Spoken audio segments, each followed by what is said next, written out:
इमामत में तो हम उनके पीछे नमाज पढ़ सकते हैं, लेकिन सियासत में उनकी राय से हम मुत्तफिक नहीं हो सकते।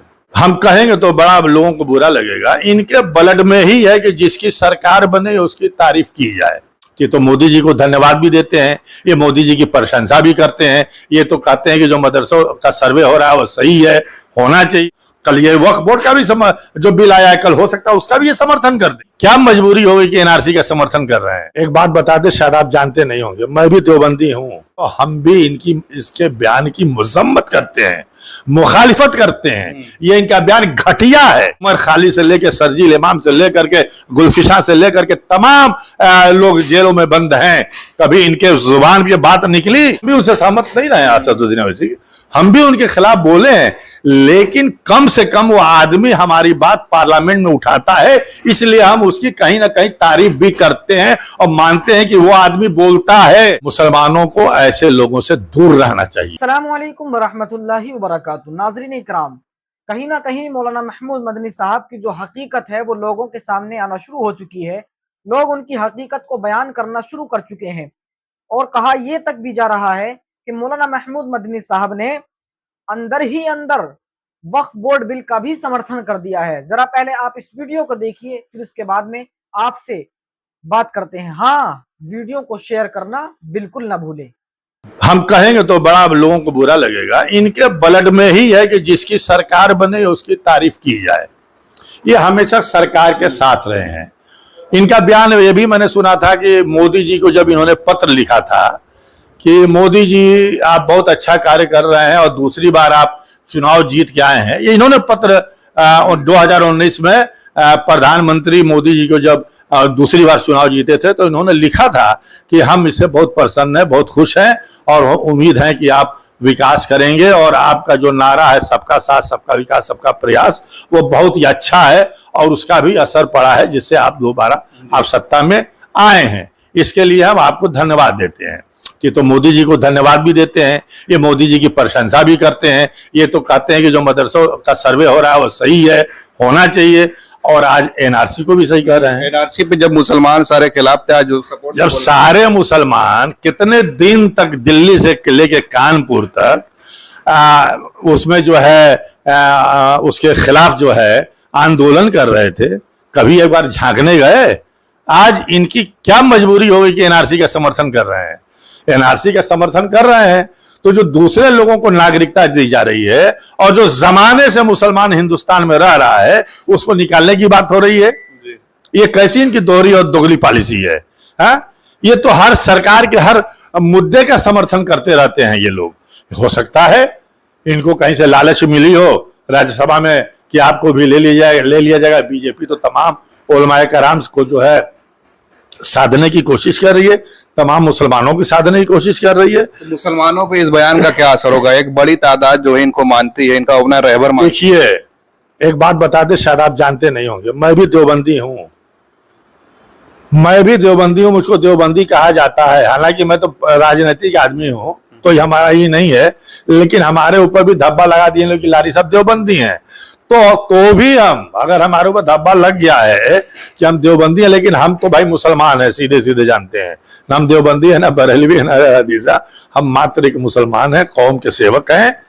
और अगर इनका ये बयान है तो हम भी इसके बयान की मजम्मत करते हैं, मुखालिफत करते हैं। ये इनका बयान घटिया है, इस तरीके का बयान नहीं देना चाहिए। आज इतने मुसलमान जेल की सलाखों में बंद हैं, क्या उनके बारे में बोलेंगे? खाली मुकदमा लड़ लेने से कुछ लोगों के ये तो अपनी वाहवाही के लिए लड़ते हैं, लेकिन आज उमर खालिद से लेकर सरजील इमाम से लेकर के गुलफिशा से लेकर के तमाम लोग जेलों में बंद हैं।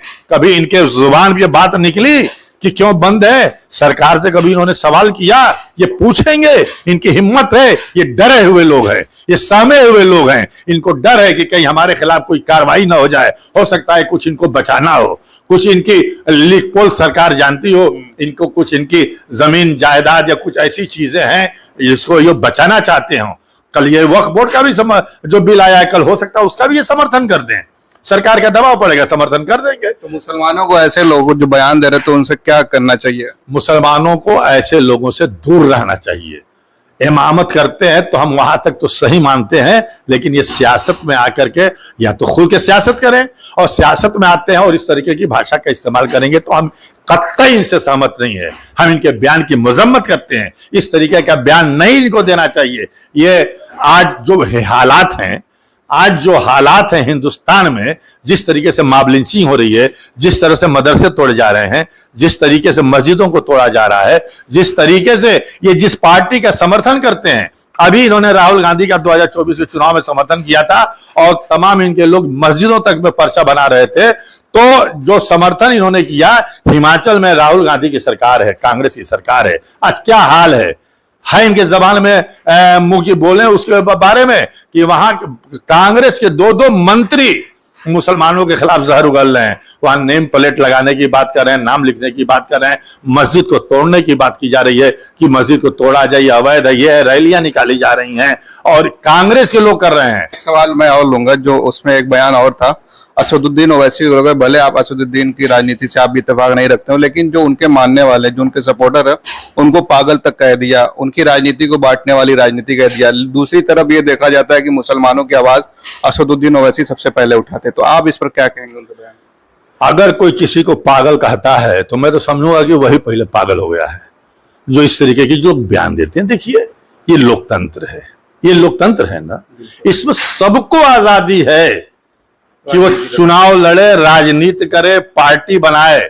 बजरंग दल, आरएसएस और विश्व हिंदू परिषद के खिलाफ ये नहीं बोलेंगे, लेकिन असदुद्दीन ओवैसी के खिलाफ जरूर बोलेंगे। हम भी उनसे सहमत नहीं रहे असदुद्दीन ओवैसी, हम भी उनके खिलाफ बोले हैं, लेकिन कम से कम वो आदमी हमारी बात पार्लियामेंट में उठाता है, इसलिए हम उसकी कहीं ना कहीं तारीफ भी करते हैं और मानते हैं कि वो आदमी बोलता है, और जो हमारे लिए बोलेगा हम उसकी तारीफ करेंगे, और जो हमारे लिए नहीं बोलेगा हम उसके खिलाफ रहेंगे। तो असदुद्दीन ओवैसी को पूरा हक संविधान ने इस बात की का राइट दिया है कि असदुद्दीन ओवैसी पार्टी बनाए पार्टी, लड़े, चुनाव लड़े, जहां जाना चाहें वो जाएं, इस पे हम कोई रोकने वाला नहीं है। कौन होते हैं मौलाना असद मदनी साहब जो कहते हैं कि आप सिर्फ तेलंगाना में रहो, तेलंगाना से बाहर निकलने का काम मत करो? भाई, और किसी पार्टी को आप क्यों नहीं नसीहत देते हैं? और कुछ लोगों को भी तो नसीहत देना चाहिए आपको। आप सिर्फ असदुद्दीन ओवैसी को ही टारगेट क्यों करते हैं? उनको डर यह है कि असदुद्दीन ओवैसी से कांग्रेस का नुकसान होगा, और यह है शुद्ध रूप से कांग्रेसी, ये शुद्ध रूप से कांग्रेसी है और सरकारी है, ये सरकार परस्त है। और अब मोदी जी की सरकार है, मोदी जी की बहुत तारीफ कर चुके हैं, विदेशों में भी जाके इन्होंने तारीफ किया मोदी जी की, हिंदुस्तान में भी तारीफ करते हैं, और आज मोदी जी की तमाम नीतियों का भी ये तारीफ कर रहे हैं। उन्होंने लेटर भी उनको लिखा था, उनकी तारीफ की थी, और आज फिर उनकी तारीफ कर रहे हैं। मोहन भागवत से भी मिले तो उसके बाद तारीफ की। ये मोहन भागवत से भी मिलेंगे, सबसे मिलेंगे लोग, ये सबसे मिलेंगे, तमाम ये तरह की सम्मेलने करते हैं, उससे क्या फायदा होता है? अच्छा, एक आखिरी सवाल मेरा ये रहेगा, जिस एंकर को इन्होंने पॉडकास्ट किया, इंटरव्यू किया है, उसकी पहचान है कि गोदी मीडिया मुसलमानों के खिलाफ बहुत सारे उसने ऐसे शोज किए हैं जो मुसलमानों की छवि बिगाड़ता है। तो सुशांत सिन्हा को इन्होंने इंटर क्या मजबूर? एकदम बहुत अच्छा क्वेश्चन आपने किया है, बहुत बढ़िया क्वेश्चन आपने किया है। ये सुशांत सिन्हा हमेशा एंटी मुस्लिम रहे हैं और मुसलमानों के खिलाफ जहर फैलाने में इनका भी हाथ रहा है, और इनको गोदी मीडिया कहा जाता है। और इनके ऊपर भी इंडिया ब्लॉक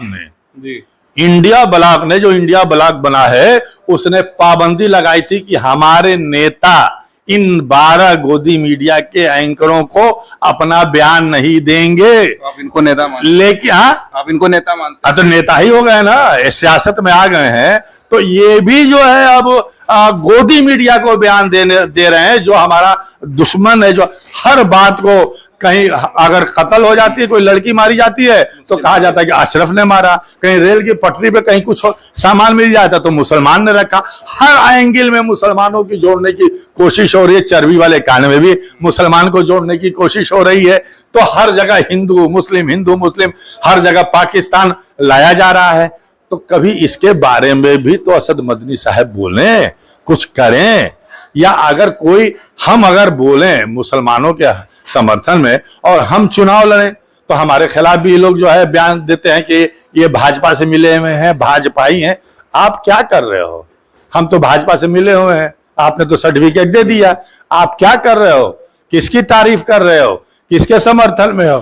सब सर्वे होना चाहिए, एनआरसी होना चाहिए, तो आप सीए की समर्थन कर दो, उसकी भी समर्थन करो।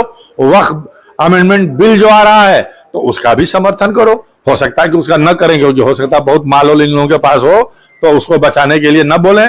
तो आप तो सब सरकार की नीतियों का समर्थन करते हैं और हम मारे जाएं, आप जो है अपनी सियासत चमकाइए, ठीक है। दुनिया देख रही है, समाज देख रही है। ऐसा नहीं है कि आप जिस के अध्यक्ष हैं उसमें सारे लोग आपकी इस बयान से मुत्तफिक हैं। बहुत से लोगों से हमारी बात हुई है जो अंदरूनी तौर से हमसे कह रहे हैं कि हम कहीं से उनके बयान से मुत्तफिक नहीं है, हम सहमत नहीं है। उनको इस तरीके का बयान नहीं देना चाहिए।